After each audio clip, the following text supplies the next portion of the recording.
What's up, everybody? It's Nisha Kumar, and we're excited to be on our second episode of Side B and number 2s. We have another great episode for you today, packed with information, so get your phone, notepads, mental note settings, or whatever you do to take note. You know, things change according to personality. In short, just listen up. There's something that remains important to any professional, let alone creative professionals amongst the others. The thing that involves everything you do as a professional, including your promotion, investment, time, vision, and execution. That thing, folks, is branding. Branding is what makes people remember you or recognize you without having to use much mental energy to do so. In today's climate, the branding importance level has risen, not only because it plays an integral role in your overall professional growth, but also because the consumer interest and attention span has decreased tremendously. This episode will be dedicated to that important factor to further develop your creative profession. However, if you know anything about MooHub, the home of Kaliba's Side B and number 2s, our slogan, Artist More, Starve Less, we want to share some branding tips with you that will allow you to do just that. We have an amazing branding consultant with us today that will give you some tips on how to brand on a budget, which in turn will promote your growth and ability to artist more, starve less. How about that now? This knowledge isn't just for the starving artist. Why not save when you can? It is for every creative professional looking for growth. Until then, let's listen to some Porter Shields with his new single, Sweet on You. Porter's single was released on May 5th and is for sale on all platforms. Find Porter at Porter Shields on Instagram or by visiting portershields.com. So stay tuned, let's listen to some music, and we'll be back with our special guest.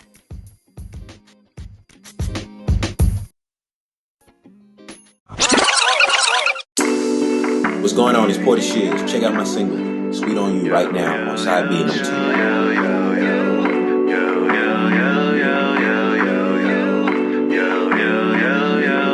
Love you with all my heart, every day I do. You'll be hitting me hard, think I'm sweet on you. Love you with all my heart, every day I do. You'll be hitting me hard, think I'm sweet on you. Sweet on you.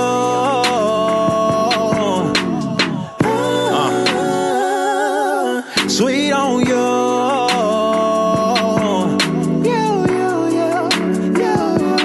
I know that when I'm with you, baby, I can't lose. Baby, you a queen, I won't cheat on you.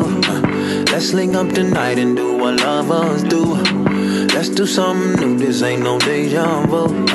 This that new love, just us, just slide, just trust. I'ma compliment you all night while I'm gripping on your butt. Just slide, just trust, it's me, just us. Together forever, baby, we just falling in love. This that foreplay, I'ma stimulate your mind, baby. We ain't gotta rush, cause I ain't pressed for time, baby. We ain't gotta make love right now because you're mine, baby. We can lay and stay at the stars and read the sign, baby. Love you with all my heart, every day I do. You'll be hitting me hard, think I'm sweet on you. Love you with all my heart, every day I do. You'll be hitting me hard, think I'm sweet on you. Sweet on you.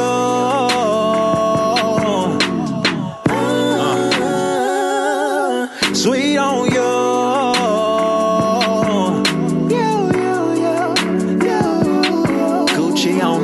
Girl, I thought I told you. $1,000 bags, ain't no fashion, no. Ooh, you smell so good, wanna taste your potion. Cocoa butter skin and you smell like lotion. Wanna lay you down, you're a cherry cola. Girl, take off your crown, let me pop your soda. Mix it with that hen, have the time of your life. Let the fun begin, and I'm out for the night. Sweet on you.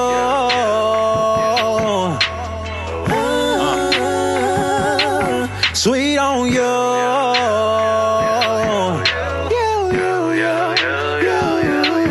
Sweet on you.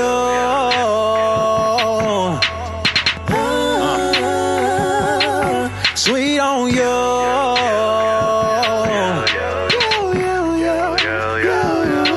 Love you with all my heart, every day I do. You'll be hitting me hard, think I'm sweet on you.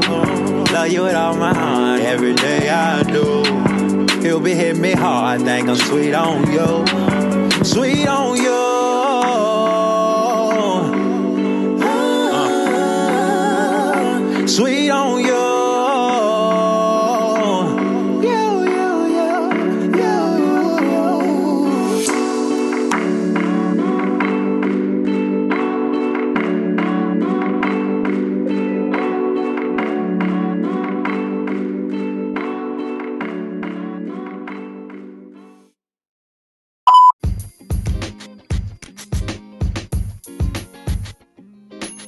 Hey, Drego. Hello, how are you? Good. So you're officially on. Can you hear me? I am officially on. Hey everybody, we're back and I'm excited to introduce our guest for branding advice. I have Drego Moore here, who is a very well-noted branding consultant. Not only has he worked with a variety of creative professionals looking to enhance or build their brands, he also has worked with major labels and brands such as Sony, Nike, and more. Drego, thank you for joining us. We appreciate your time. Thank you for having me. Thank you very much. Yes, absolutely. So we got some questions for you today, Drego, and pretty much, are you ready to get it started? I'm excited to get it started. Okay, let's go then. So, as you know, we're currently in the days of COVID. In this climate, financially, motivationally, and strategically, where do we even start? Wow, that's a great question. So, And I preface that by saying it's a great question because in these days and times, definitely turbulent times that we live in, we're still unsure on the long-term ramifications of COVID, right? Mm-hmm. And so we're actually in the middle of it. And I think from a branding perspective, this climate is unique. We really haven't seen anything like this before. Financially, there are a lot of new brands that are emerging. However, there are a lot of other brands that are taking a hit, a huge hit. And so it's my thinking that first, we need to all figure out our why, right? Like, why are we doing what we're doing? Because this climate has forced a lot of us to stay indoors, hopefully. And then financially, we really have to be smart, figuring out how we move strategically, more long-term planning, because no one knows if this is another 30 days, another 12 months, another 18 months. And so it's challenging from a strategy standpoint. I think for me, I'm figuring out ways currently to not only brand, but while I'm branding, stay aware of the trends and the changes. We know that social distancing is huge now. So a lot of outdoor events that we would normally do, we can't do right now. And so how are we still innovative in that space and still push branding out or outward, if you will, without infringing upon, spatial distancing. And so there are a lot of things that really hurt depending on what you are involved in from a branding standpoint. But I think it's doable. It's exciting because we are allowed to be innovative. We're allowed to figure new ways and things of just kind of executing differently. It won't be the same. There'll be a new norm of how we do things. And so my hope and my intent is that as people figure out what COVID looks like long term, I don't think it'll just disappear. And so I think we have to be smart and intelligent on how we actually navigate through these times. But it's still unfolding, so it's still early. Right. No, you brought up some good points, and it definitely brings up the fact that people sort of have to be crafty at the moment, right? And think outside the box. So I think you definitely brought up some good points. So, on first thought, some would think that, they'd get more recognition around this time since you have more people at home looking for something new. But if you present the other side of this theory, it could be harder since, more time for competitors to work on and submit their content to the masses. And then in addition, the consumer attention span has not changed. So how would you advise professionals trying to keep up with their brand in this time? Wow, that's another great question. I think I mentioned it earlier briefly, but for me, that why is so important. As you attach yourself to why you're doing what it is you're doing, it strengthens your ability to execute. And so my thinking is that I'm never really concerned with the competitors. They'll always be there. for a person like myself, I like competition. I thrive in these environments, and so I think that when you sit back and really calm down, and as we're going through this crisis, competitors shouldn't fuel your business model, if you will. Oh, okay. Right. Competition from other people. Something I learned at Nike early on was that they're not very concerned with what other brands are doing. Their goal is to be innovative and to push the boundaries and to really be first to innovation. And when you're doing that, you're not necessarily looking to your jeft or right. You're really looking forward on what's possible. But if I could present the other side of the theory, I think what you need to do is really look at your niche market, like what makes you an individual at this time. Because there'll be, I was on the phone with some younger entrepreneurial students, and 6 of them had baking companies that they were working on. And so what will make each company unique during this time? How are you getting your products to people during this time? And so I would really focus on the uniqueness of a brand, less on the amount of competition that will arise, because people, to your point, will be home and people will delve into whatever it is that they enjoy doing. But if your why is strong, it won't matter. It won't matter at all. Okay. Well, that is pretty sound advice, Drego. Appreciate that. Let's take a quick break, and we'll be right back with more of Mr. Moore. No problem.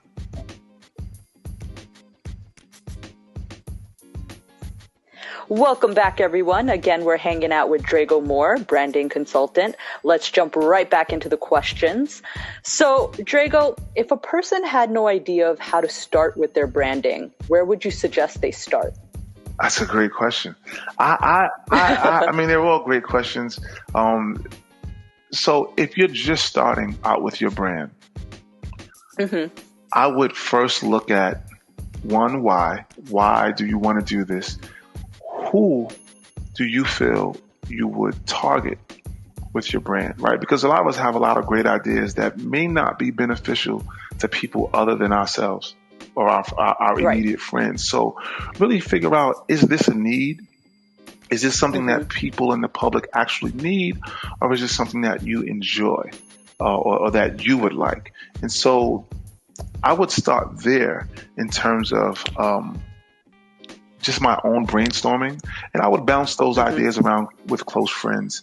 The next thing I would look at is if I figured out what that why was, I know why I'm doing it. I'm locked in. I think that this service is of value to people other than myself and maybe my immediate circle. Then I would look to figure out, well, what will I call this thing? Right. So there's obviously the name of the actual brand in which you are looking to push forward, and then what's my mission, right? What's my mantra? What's my manifesto? What's my credo? Right. Whatever you wanted to call it from a business standpoint, but really something that drives you and fuels you to kind of push forward.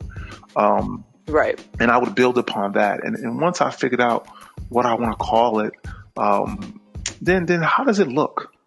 How does it look? And for me, my own personal practices, I like to attack as many of the senses as I can. So what does it feel like? What does it look like? What does it taste like, depending on the product? What does it smell like? And really start attacking those things. So from a color palette, what colors might I enjoy using to better express this brand? If you notice, most brands have typically 1 to 2, primary color palettes, and then they, what's the typography? How do I want this written? Probably not like every other brand. Do I need to create my own font? Disney is written one way, and I've only seen it written that same way throughout life, and I don't see anyone else that uses that font. Right? So I would start there, and I think once you start there, the brand will begin to build itself. You'll become excited about it. And then maybe what's your tagline? What can you stand behind? And so that's where I would start from a business standpoint. And then obviously domain name, right? In this day and age, we need a website. So, logo design and all of those things. But those are like the secondary things that I would look at. First and foremost, I would always start with my why. Why do I want to do this? Because that's what will propel me moving forward. Even in times like this, right? You can go back to your why. But if your why isn't strong, hey, I'm only doing it for money, or, then you should be on the lookout for the competitors, because someone else will be doing it for a greater, deeper, more sincere reason. And they'll move during this time. They'll invest their time and energy towards their why. And then, that's when competition is challenging. Right. So the key, people, is to focus on your why, is what Drego is saying, pretty much, in order to create your vision. Is that what you would say? Yeah, I don't mean to harp on that, but I think that in this day and age, the term brand has become somewhat overused, if you will, and everybody's thinking about, I got to start a brand. I have to start my own brand. I'm going to be my own brand. and the thing is, that's cool, and I think you should. But really connect to why, right? Because that's where you find that individuality within a brand, right? It doesn't make sense if we have 1,000 of the exact same brands without any distinction between 2 or 3 or 4 or even 100. So I think when you connect to that why you're passionate about this, and what's your purpose in pushing this brand forward and sharing it. I just think it gives you a stronger brand identity, and you'll need that moving forward, particularly in times like this. Because if you really are not connected, or if money isn't coming in for your brand, you're in a tough situation if you were only doing it solely for money, and now there's a gap in income. What do you connect to? You find the next thing that creates money, but it won't be that brand possibly. And so that's something that I've even had to go back to the drawing board and just kind of reconnect myself with my own why. And so, Okay. Well, thank you for that, Drego. So I have $100 and I want to invest it in something that would allow me to start developing my brand and getting my name out there. What can I invest in? $100. So I threw you a curveball. Yes, and that is a lot of money during these times. I thought even $20 was a lot right now. Indeed it is. $100. I would look to break this $100 up. Okay. So I want to invest in something that will start the development of my brand, I think was the question that you asked. And so first, I would look at, obviously, social media, buying advertising, $20 here, whatever, if you're looking for just kind of a quick hit. But I would probably go back, if I had never created a brand, I would maybe look at some of those companies like a Fiverr, where they do logo design for $5 or $10 and develop a logo. I would obviously to purchase a domain name, smaller things like that. I would create a website which you can do on a lot of free services like Wix and so forth, and really develop the look and feel of my business. And then once I did that, and depending on my target audience, then with that $100, I would, like I said, I would look for some ways of advertising it and pushing it out there, but really unique ways that don't always take money at all. So I would have this $100, but maybe there's an opportunity to align with other people who are doing similar things. And that might be some phone calls, that might be some emails, I'd make sure that I have, obviously in this day and age, you need photos of your business and what they might look like. So that might be something as simple as taking photos of whatever it is you're looking to push forward. But the $100, depending on because it's kind of a tough question in the sense where it depends on what that particular brand was that you were looking to start. Right. But I would really, we're not in the days of handing out flyers. That's like something that I wouldn't invest in things that I can throw away.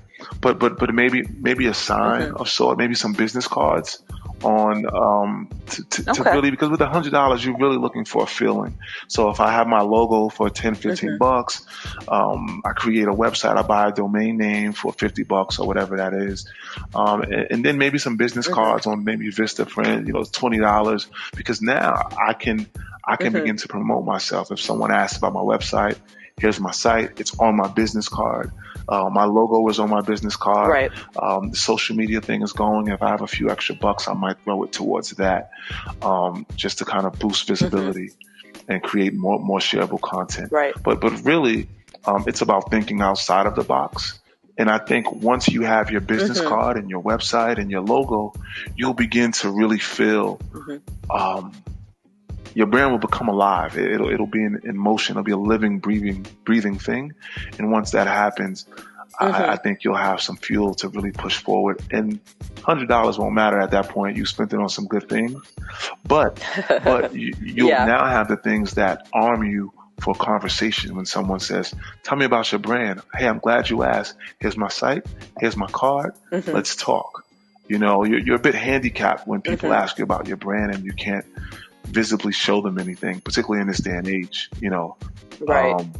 Right. And everyone's very visual nowadays too, with social media and all. So right. I can imagine in worst that. case scenario, find a young person. If you are not connected to social media, you might want to throw a young person in high school, $50. Hey, do you mind setting up my Instagram and my Facebook and my TikTok? And, those few dollars go a long way for me, but even for a younger person who would be on their phone anyway for 6 to 8 hours out of the day, hey, right, that's true.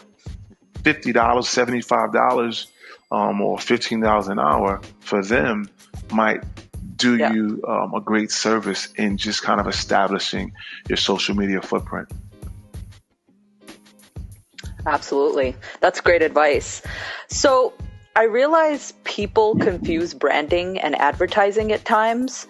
How are they different to you, or would you simply consider them one and the same? That's a question that I gave a lecture on, really branding versus marketing, and with young high school students. And so people connect those terms, brand marketing, right? Advertising, branding. And so they're terms that have kind of blended together in certain areas. To me, I tell young people that your brand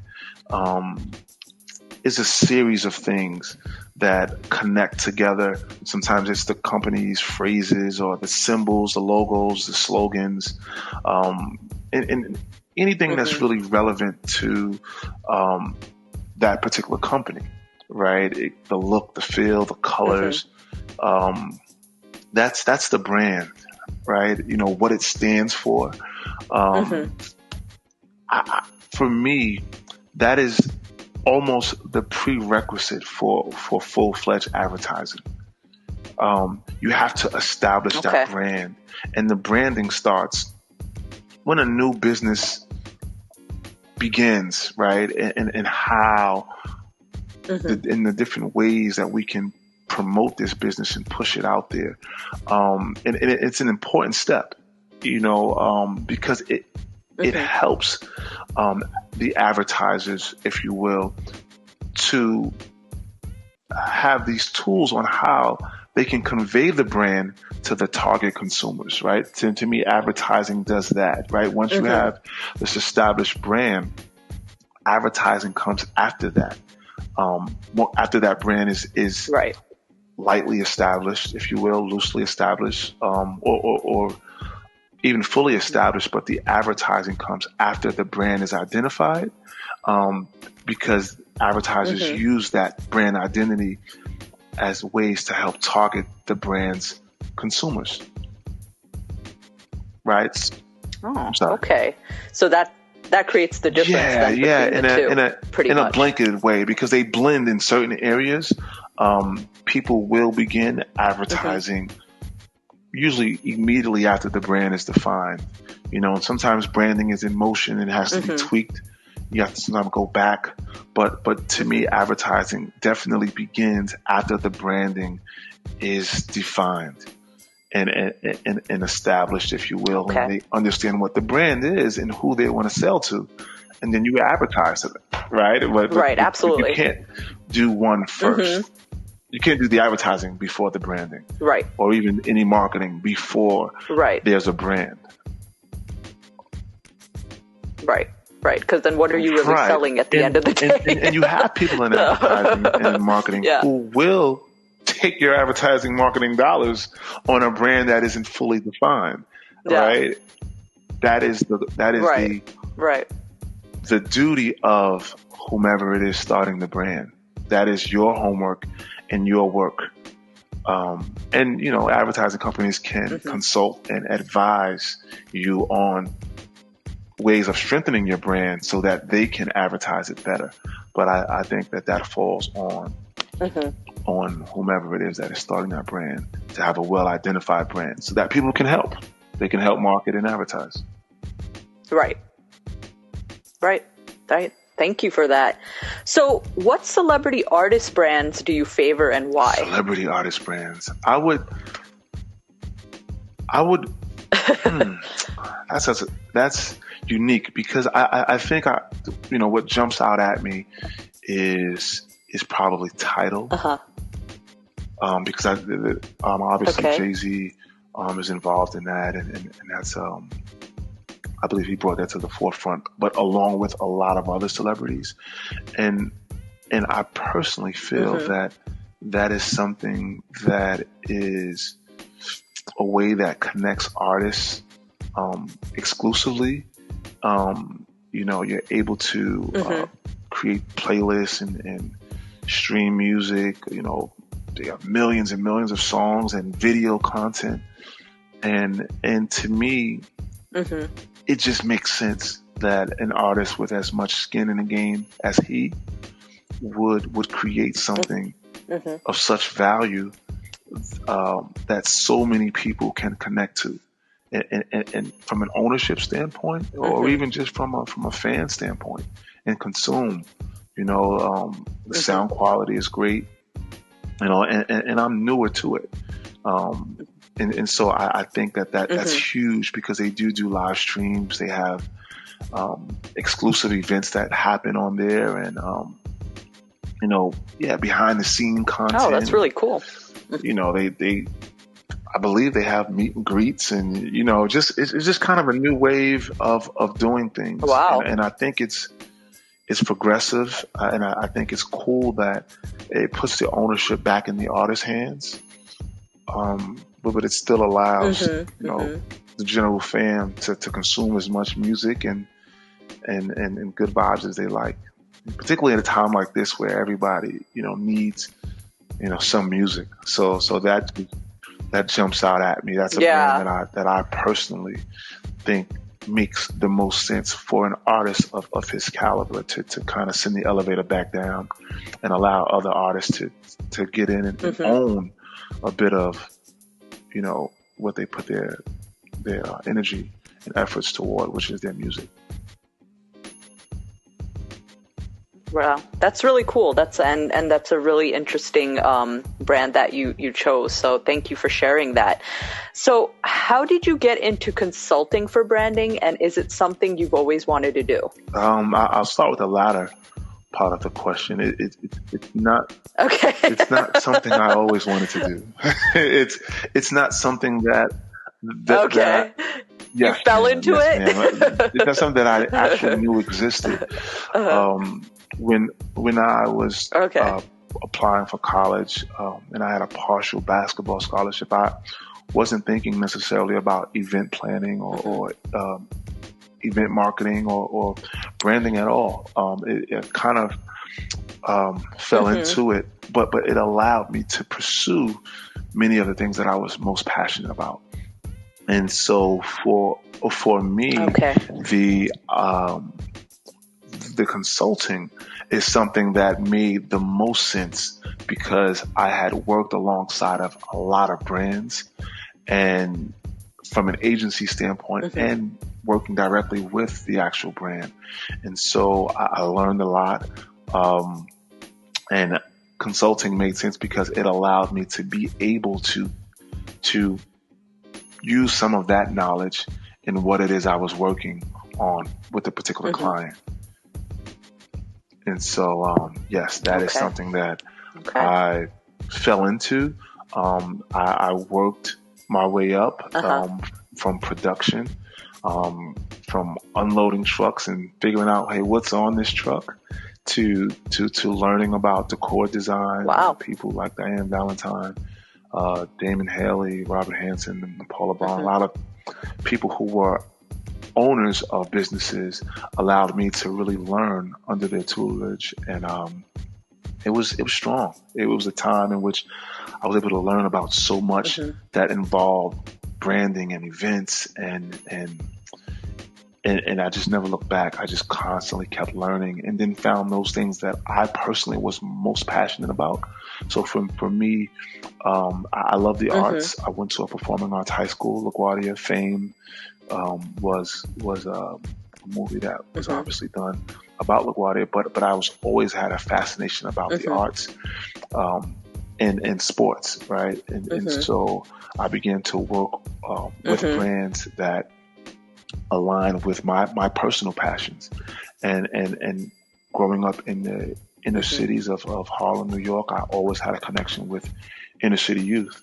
And so those were the kind of three things. If I made a chart about what I love, it was the arts, sports, and really connecting and inspiring that next generation of young people.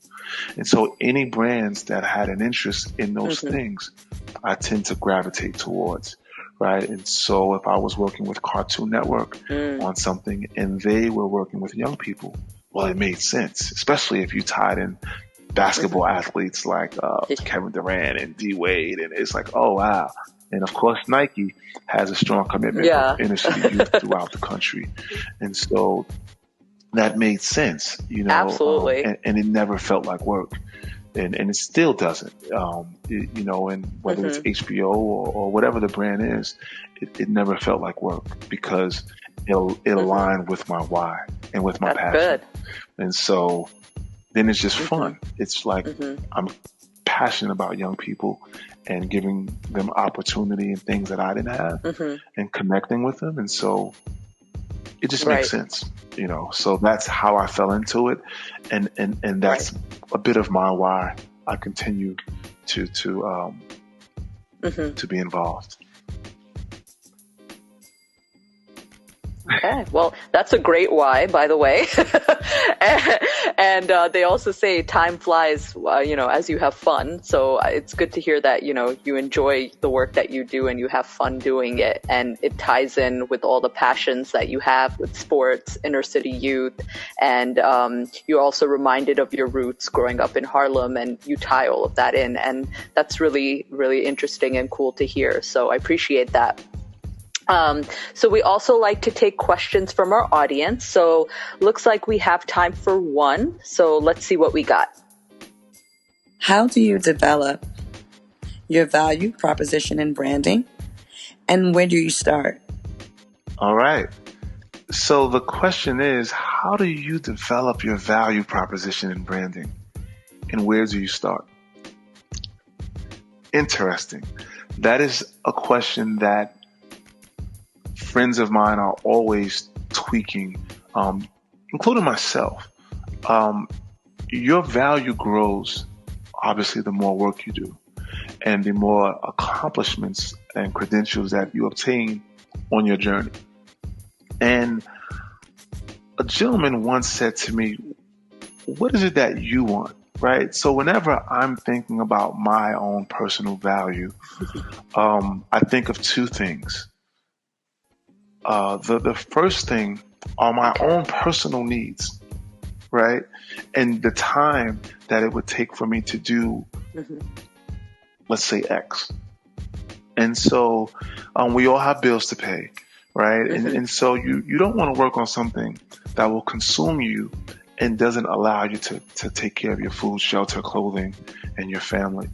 At the same token, there are some projects that are advantageous to get involved with now that may not pay a lot, but there's a long-term value proposition there because it might align you with the right brand, the right people, the right exposure. And so you have to weigh all of those things together. I think when it comes down to how you value yourself, you need to know what's out there on the market. What are people being paid to do the same thing that you may be asked to do?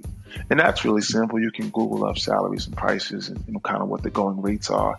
But I think that everyone values themselves differently. And based on what it is you need, right, what you feel you are worth. So I never like to tell a person what they're worth. I think you have to really figure that out. But it's really, what are you willing to accept?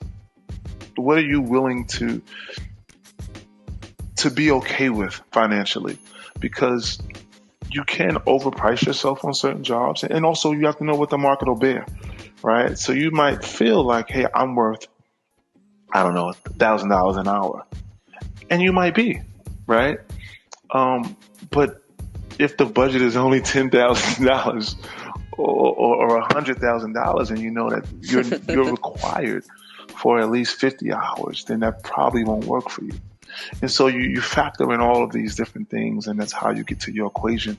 Now, I think if you're an owner of an agency, essentially, some agencies charge 15%, 20%, 25%, depending on your experience of the overall budget. That's a good place to start, right? So if the budget is, say, $100,000, somewhere between 15 and 30,000 or 15 and 25,000 might be your takeaway.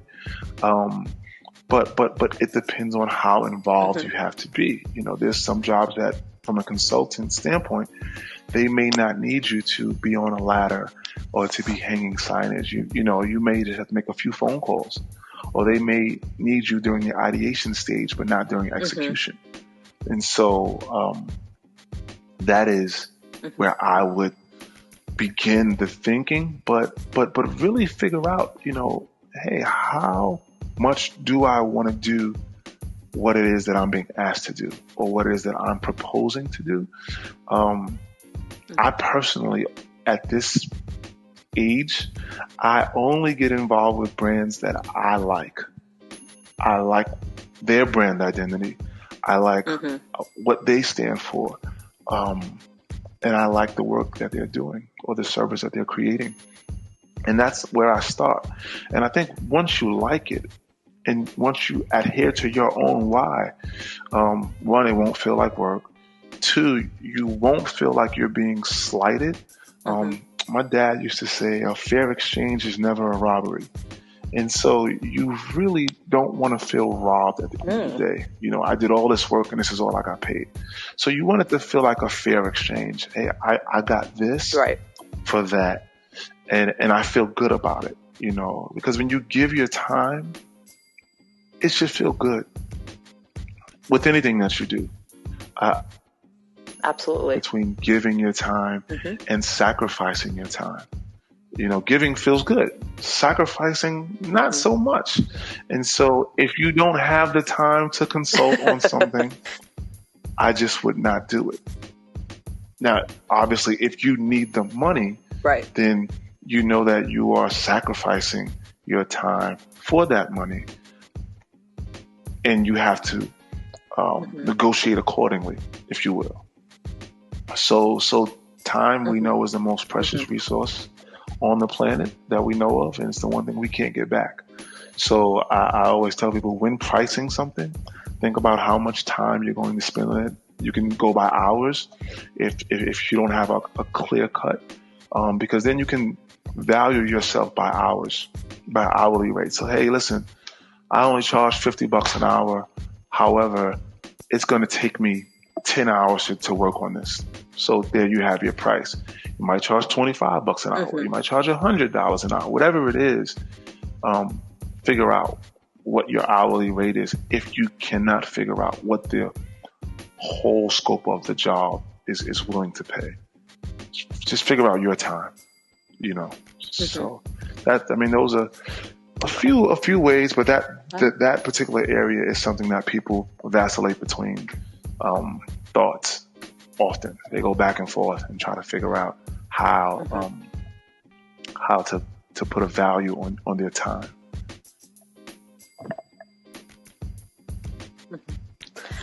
Thank you so much. Drego, again, thank you for dropping this knowledge. I'm sure many of our listeners more than appreciate it. Thank you for having me. Before you go, I want to play... Like I'm just getting loose now, these questions require me, and I have a COVID brain these days, so it's not as fluid as it Don't we all? I think this second half of the interview might, stand up a little bit more than the first, but just had to get loose a bit. No. You did great. And before you go, we have to play a quick game called Sidebar Trivia. And yes, so basically I'm going to give you 2 categories to choose from. And I'll ask you 3 questions based on one of the categories you choose. You get only 3 seconds to answer each question with a true or false. Are you ready? Wow. Yup. Yes, ma'am. Are you ready? All right. So you have to choose one of these categories out of the 2. Music celebrities or random I'm going to go with music celebrities. Okay. You didn't want to go with random I can. You tell me. No. We'll go with music celebrities. I'm just laughing at the title of the category. All right. So we're on the clock, okay? Number 1, Michael Jackson tried to buy Marvel so he could star in Spider-Man movies. False. Hurry. Oh, what? True. Yes. So he could star in Spider-Man movies? As Spider-Man. Yeah, so he could star. Michael Jackson, the great MJ. MJ fan. Yes. I'm putting my head down right now.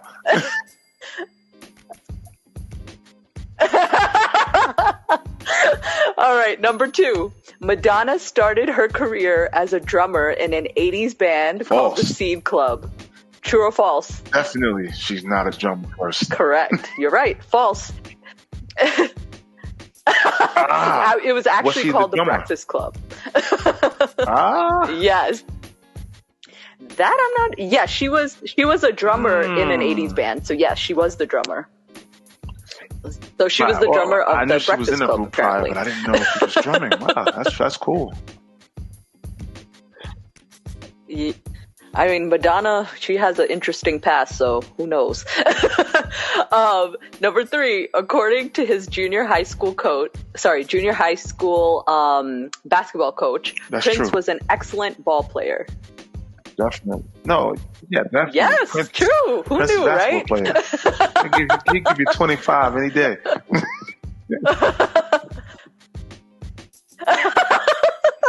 I actually did not even know that was true. I was like, wow, that was interesting. With heels on. He will fact right there. Yes, with high heels. Yes. I know. Yes. An electric guitar on the side, right? So again, thank you for joining us, Drego. Please let us know about any upcoming talks or sessions that you have. We definitely love. Well, yeah, but we'd love to have you back. So don't be sad. We definitely enjoyed you on our show. This was outstanding. This was really cool. Yes, we definitely picked your cranium, I'm sure, by asking you these questions. It's good questions because everything has been, these Zoom meetings. You just kind of chime in a couple times a day, but this has been very enlightening, and it's taught me something about myself, and so I appreciate it. Thank you so much. Yes, Drego, you taught me something as well. You gave some great, deep answers, so thank you for that. And everyone, if you want to check out our interview script with Drego, please visit the Cullibuzz station at moohub.work/Cullibuzz. We'll post information in reference to the resources Drego mentioned for you to take advantage of.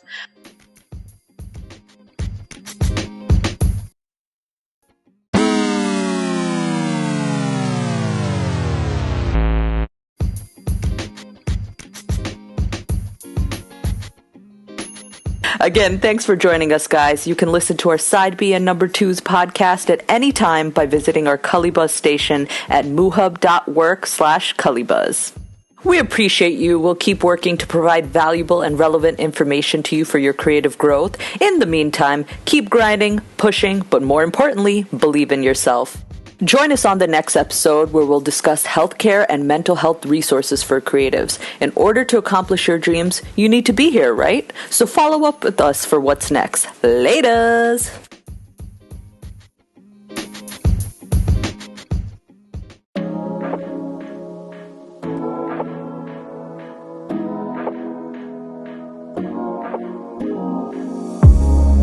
Wait, there's no second chance. We messed it up, torn apart in every way. Ruined the romance in a slow-mo dance. Now we're going under. We're sitting out finally. Give it all up, set me free. You already took all the best of me. We're sitting out finally. Give it all up, set me free. You know the one day I will.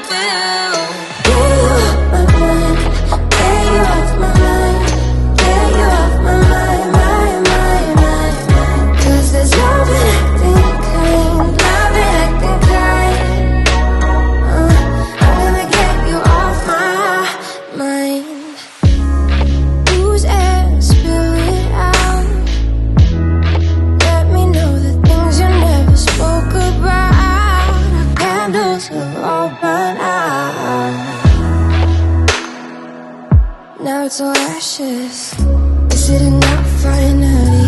Give it all up, set me free. You already took all the best of me. We're sitting out finally. Give it all up, set me free. You know the one day I will. You off my mind. Yeah, you off my mind. Yeah, you off my mind. Cause there's nothing I think